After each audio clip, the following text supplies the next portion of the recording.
That whistle is your signal for the signal oil program, The Whistler. The mystery program that is unique among all mystery programs. Because you know who's guilty. You see his every move. You know his complete plans, even his innermost thoughts. Yet the final curtain always brings a startling surprise. In the signal oil program, The Whistler.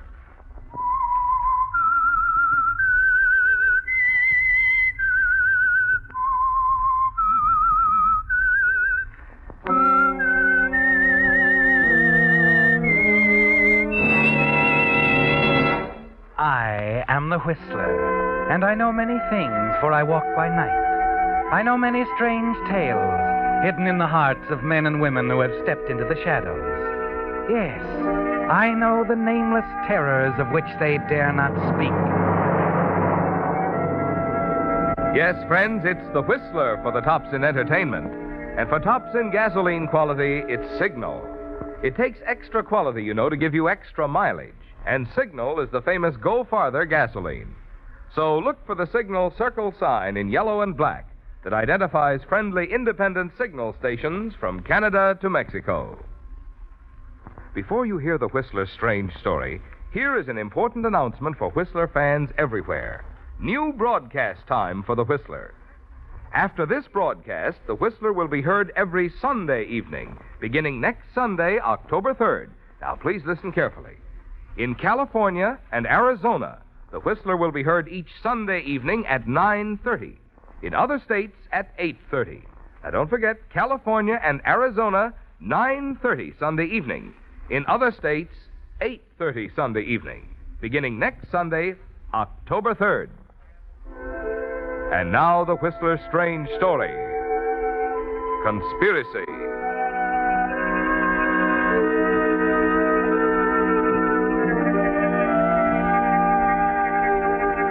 The lunchroom was deserted, except for a young man who sat perched on a stool at the end of the counter. From time to time, he looked up, stared out the window into the driving rainstorm, and then his eyes wandered back to the newspaper spread out before him. Here's your melted cheese, Joe. Anything in the paper about the storm? Mm-hmm. Who's that guy's picture there? Alvin Pettis, local citizen, shoe clerk, and murderer. Coffee or milk, Joe? Coffee. Who'd he kill? His wife. His wife, huh? On account of another guy? No. He had a dame? No. He did it for the insurance. No. He just didn't like her. Let me see what he looks like, Joe. So this is Alvin Pettis, huh? I don't like his looks. So he's a murderer, so people look at his picture and they shudder.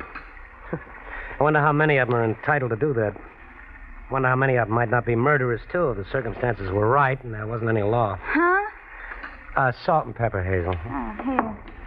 You newspaper guys. What about people being murderers under the right circumstances? Haven't you ever hated somebody enough to kill him if you knew you could get away with it? Well, I don't know. Still, there was a guy in St. Louis once. Yeah. Mm-hmm. You take a city full of people, the innocent and the guilty, with their loves and hates, their pride and greed and jealousies. And in that city, a pronouncement is made that on this date, between this hour and that one, there is no law, no retribution, that the crime of murder will go unpunished. Don't you think there'd be quite a few people killed? Don't you, Hazel? Think it over, baby. Think it over. Never mind, probably for me. I'm expecting a call from Forney. Hello. This you, Joe? Yeah, what's the latest report on Old Man River? Just got a call from the sheriff at Greendale. Things are getting tough down there. If the river breaks through, they'll have to start looking for that town somewhere off the coast of Cuba. Greendale? But the army's out there. They're losing ground, Joe. The levee might hold another hour or two, maybe more, but she's going tonight, and I want you to be there when it happens. You're liable to pick me up off the coast of Cuba, Flarney. Send a boat after you, sweetheart. But phone that story in first. You know, color stuff. I was there. I saw it happen. Hot coffee, sweating soldiers. Man versus nature. Okay, I'll give my all for the dear old Baton Rouge Times. I'm on my way, Flarney.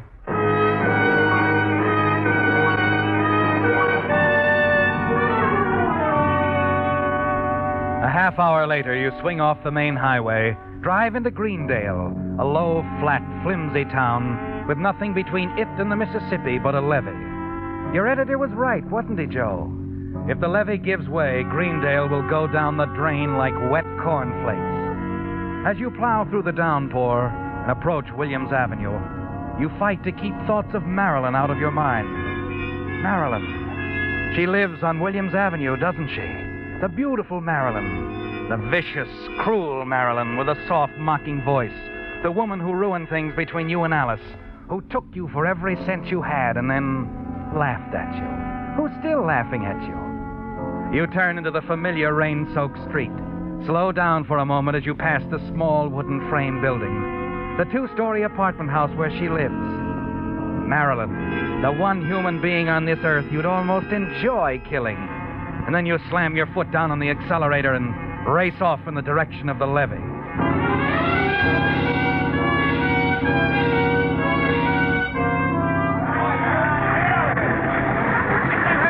Hey, you there. Yeah. What are you doing here? Joe Kennicott's the name, Major. I'm with the Baton Rouge Times. Oh, reporter, huh? Okay. How's it look? Well, you can see for yourself. Look at it boil down there. Yeah. Levee's like a hunk of Swiss cheese. Hey, over there. Pull that truck around. No, this way, man, this way.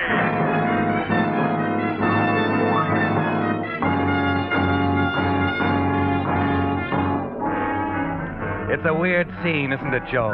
Men, trucks, equipment, fighting the Mississippi in the glare of the giant searchlights, heaving sandbags, pouring gravel, trying to save a town they know is doomed. Your eyes take it all in. Your pencil is busy making notes. But your mind is on Marilyn. You wonder if she's back in that apartment on Williams Avenue. You hope that she's asleep, that somehow she'll get washed out into the river with the rest of the rubbish. And then suddenly everything stands still. The pencil slips from your hand. Your eyes shut out the scene on the levee as the realization hits you. It would be so simple, wouldn't it, Joe? Yes, you could kill Marilyn and get away with it. The river would cover for you. All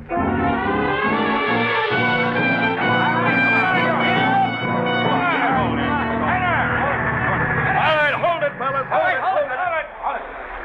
There's no use punching any longer. We're licked. Come on, pull the equipment out. Evacuate. Come on, hurry up. Get moving. How much longer before the river breaks through, Major? 10, 15 minutes at most. Oh, Sergeant. Yes, sir. Send a man to warn him down at Greendale. Hey, look, Major. Yeah? You'll need every man you've got here. I'll go. Oh, now don't be a fool, Kennicott. If the flood hits before you get to Greendale... I'll take my chances, Major. That's where my story is going to be, Greendale. Besides, I can spread the warning myself.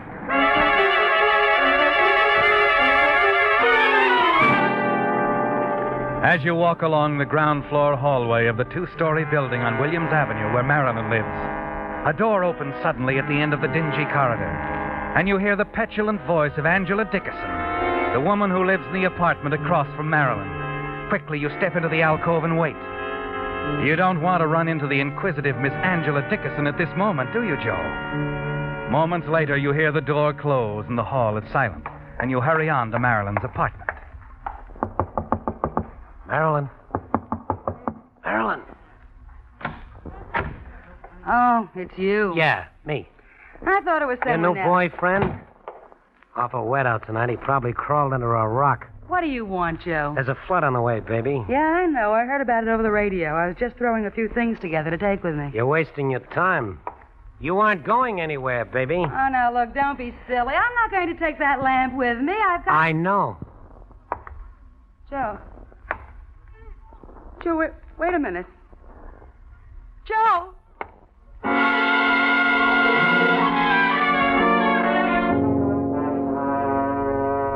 You stand there in the center of the room, staring down at her.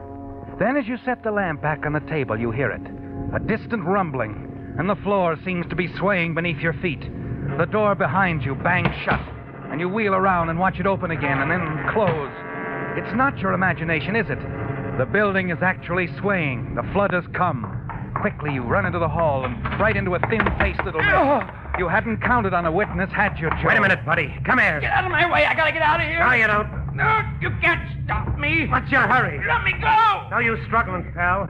You're not going to get away from me. Let go. Hey. You can't let him get away, can you, Joe? You're sure he saw what happened in Marilyn's apartment, and you've got to kill him, too. You reach him just at the entrance of the apartment building. and the two of you go crashing down into the flooded street. No, don't. Please let me go. Murder's a solo job, pal. Strictly solo. Why you? Don't think you can get away from me. You scramble to your feet, stagger after the little man. You're gaining on him. 30, 20 feet. And then... a telephone pole crashes down in front of you. There's a crackle of flame, and the main force of the flood hits at that moment. Everything is water. You remember reaching for something solid, finding it, and then... nothing.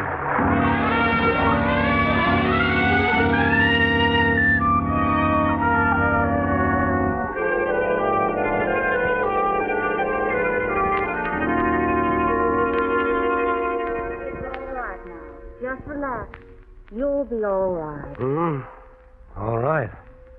What's going to be... Where am I? In the hospital. You're a lucky man. They picked you up right in the middle of it. Had quite a time making you let go of that telephone pole. Oh, yeah, the pole. Telephone pole. What's that? Oh, no, it's just the man in the other bed. They picked the two of you up at the same time. Brought you in here together. Nurse, will you give me a hand with this patient? Oh, yes, Doctor. What do you make of it, Doctor? I don't know. Man's had a terrible shock, of course. Amazing he wasn't killed. William, Doctor. Murder. He's been going on like that for over an hour. The same thing over and over again. About a murder. Murder? Yes. Something about the flood covering it up. Then about a fight. Uh-huh. Might be the result of shock, but... well, I think we'd better pass it on to the police.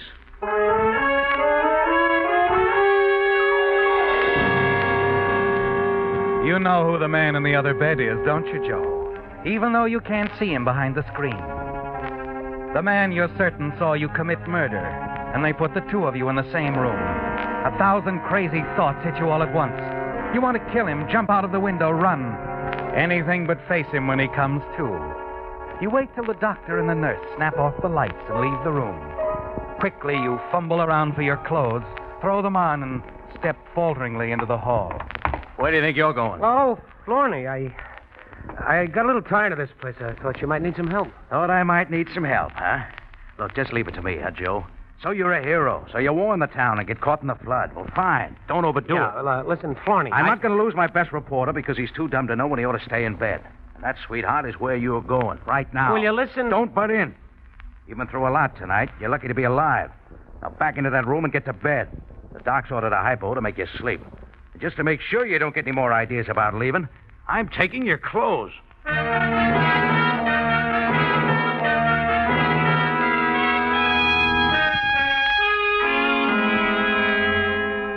Well, good morning, Mr. Kennicott. Oh, good morning, nurse.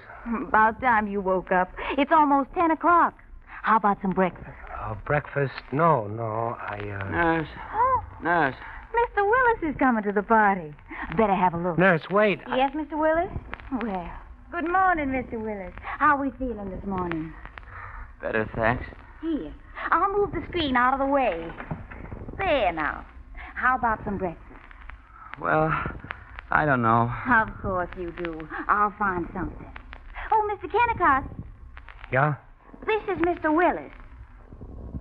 Hello, Mr. Willis. How do you do? Now, about some breakfast, Mr. Kennicott.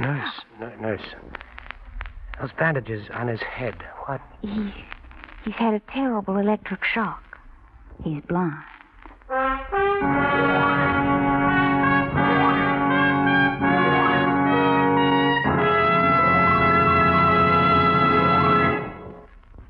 With the prologue of Conspiracy, the Signal Oil Company brings you another strange story by The Whistler. Remember, beginning next Sunday, The Whistler will be heard Sunday evenings at 9:30 in California and Arizona, at 8:30 in other states. Friends, you know, I was thinking the other day, if automobile motors were made of glass, a lot more drivers would switch to Signal Premium Compounded Motor Oil. Because through the glass, you could actually see how those compounds in Signal Premium Compounded Motor Oil go to work inside your motor to make it run better and last longer. For instance, you would see one compound busy washing out old carbon, gum, and varnish, while another compound guards expensive bearings from corrosion. And still other compounds do the important jobs of keeping the oil from thinning and preventing excessive foaming. Yes, this improved type signal oil that combines scientific new compounds with 100% pure paraffin base does a lot more than just lubricate. So if you really want a sweeter running motor, be sure you make your next oil change a change for the better. Switch to Signal Premium Compounded Motor Oil at Signal service stations. And now, back to the Whistler.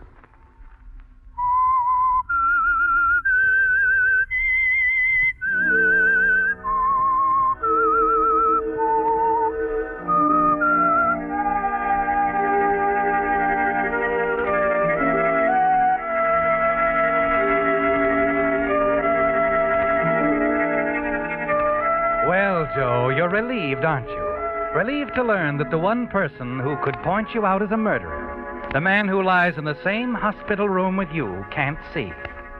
No, Mr. Willis won't be able to identify you as the man he saw standing over Marilyn's body at the apartment house on Williams Avenue just before it collapsed from the force of the flood. You can lean back now and relax. Take your time. Wait for your strength to return. The following afternoon, you're released from the hospital. Florney, your editor, is waiting for you in the lobby, but he isn't alone. This is Lieutenant Belshaw, Joe. Homicide. Yeah, I heard a lot about you, Joe. Nice work. Thanks. Homicide? That's right. We have a murder on our hands. Or rather, the lieutenant here has. It's a great story, Joe. What? What's that? Conspiracy Conspiracy? to commit murder. A partnership. And we know who one of the partners is already. Yeah? Who? The Mississippi River. The cover-up. The accessory after the fact. I don't get it. Well, Florney is trying to say we picked up a woman's body this morning. Knocked around pretty badly and no identification yet. Your boss thinks she was murdered, Joe. You still think that little guy Willis is talking through his hat, huh? Oh, now look. He took a lot of voltage with water up to his knees. His head's still spinning. He's not responsible for what he says. Willis? The guy in your room upstairs, Joe. You hear him say anything in his sleep last night? No, I don't remember. Well, come on. Let's go up and have a talk with him. Now? Sure, why not? Yeah, why not?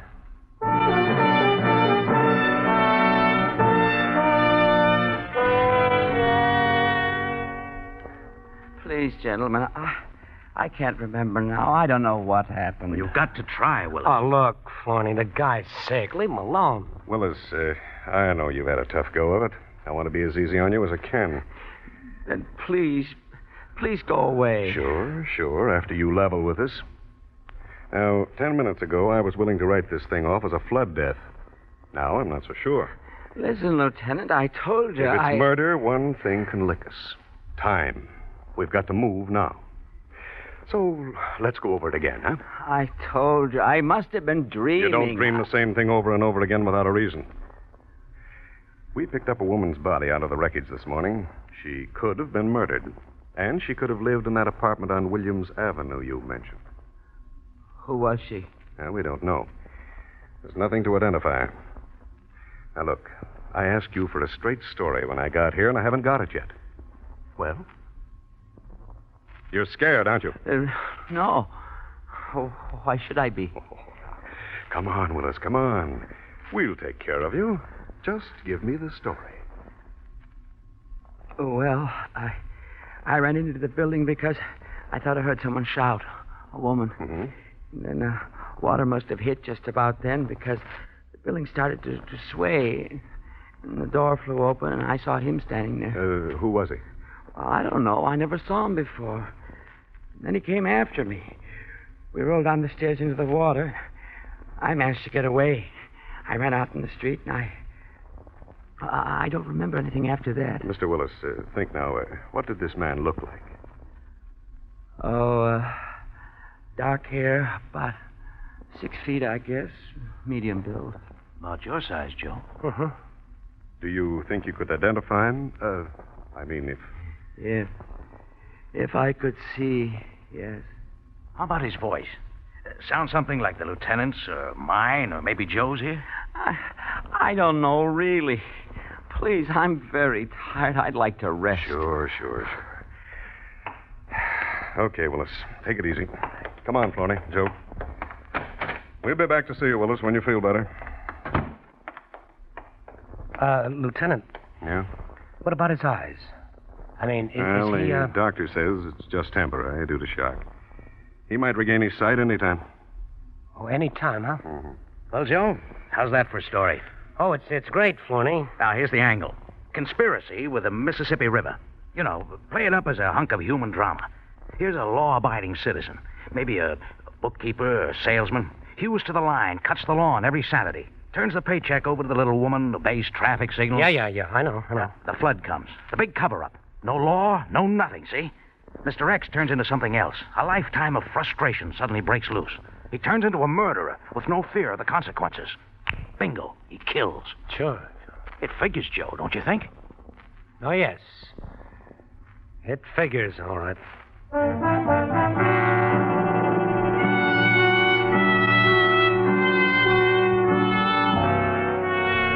Yes, it figures.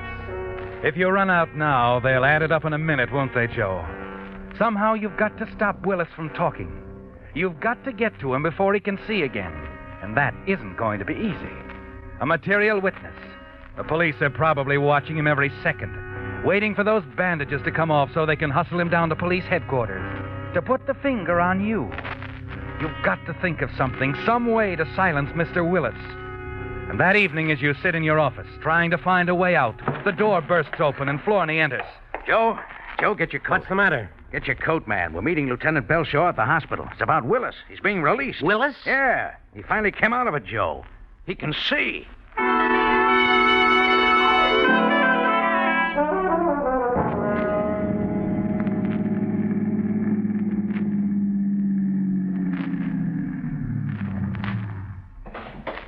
Come on, Joe. There's Belshaw waiting for us. Look, Florney, Come on.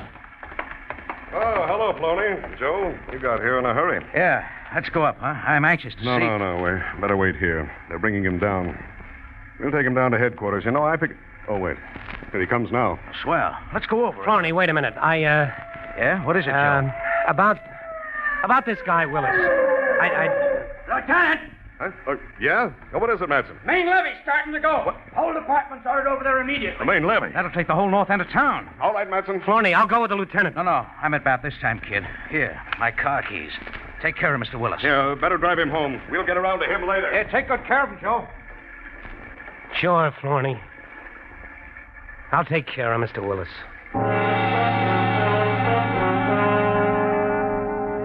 It's the sort of a break you get once in a lifetime, isn't it, Joe? Just a split second before Willis had a chance to identify you, the river saved you. The police are gone now, Florney with them. And you stand alone in the rain and watch Mr. Willis approach. He won't get away this time, will he, Joe?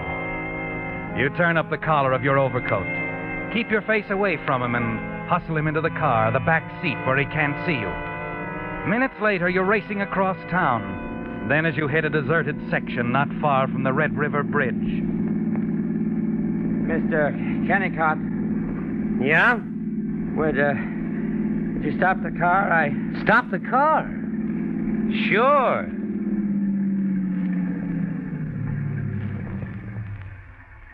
This looks like as good a place as any. I'd like to talk to you. Sure, Mr. Willis. And I'd like to talk to you.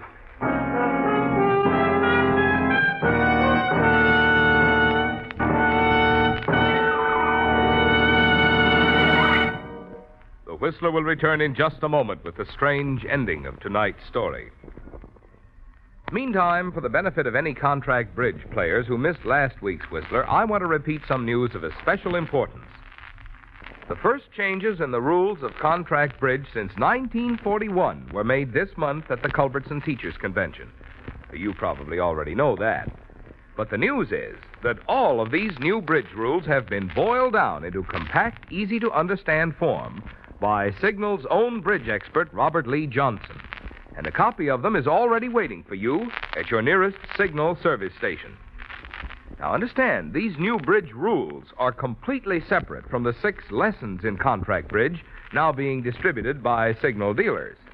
So whether you're collecting Signal's bridge lessons or not, if you play contract bridge at all, you'll want this handy summary of all the new rules in contract bridge.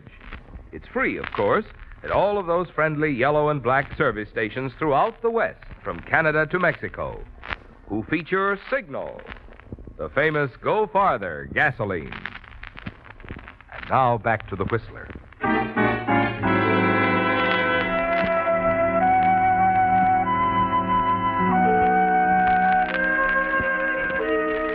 The morning broke bright and clear.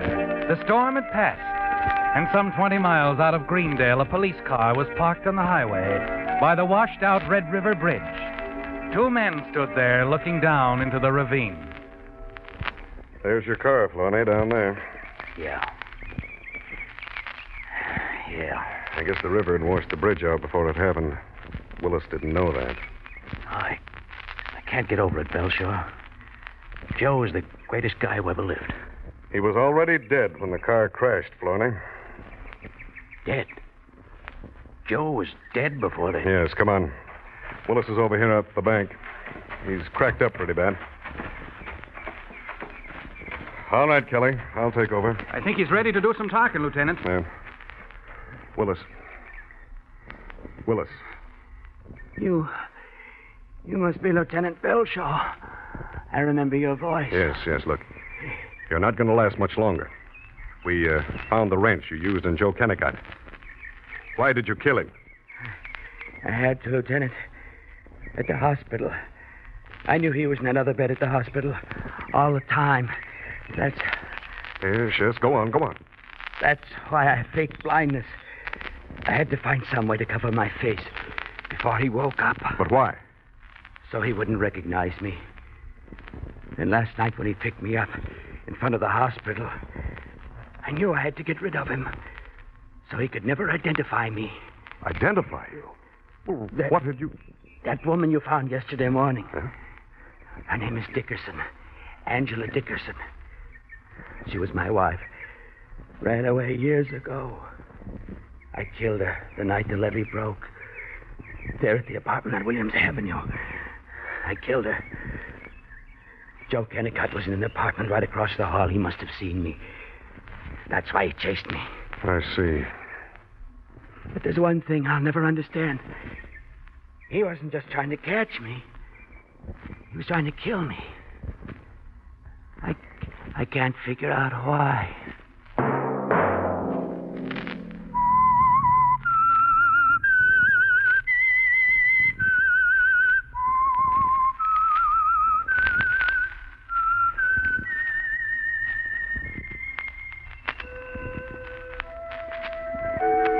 Let that whistle be your signal for the Signal Oil program, The Whistler. Don't forget, friends, beginning next Sunday, The Whistler will be heard every Sunday evening at 9:30 in California and Arizona and at 8:30 in other states. The Whistler is brought to you by the Signal Oil Company, marketers of Signal gasoline and motor oil and fine quality automotive accessories. Featured in tonight's story were Frank Lovejoy and Wilms Herbert. The Whistler was produced and directed by George W. Allen, with story by Harold Swanton and music by Wilbur Hatch, and was transmitted to our troops overseas by the Armed Forces Radio Service. Marvin Miller speaking.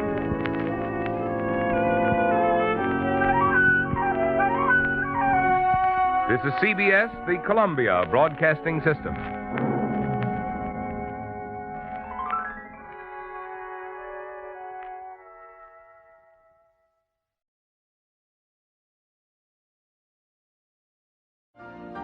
You've been listening to the OTR Gold Network. Find more classic radio at otrgold.com.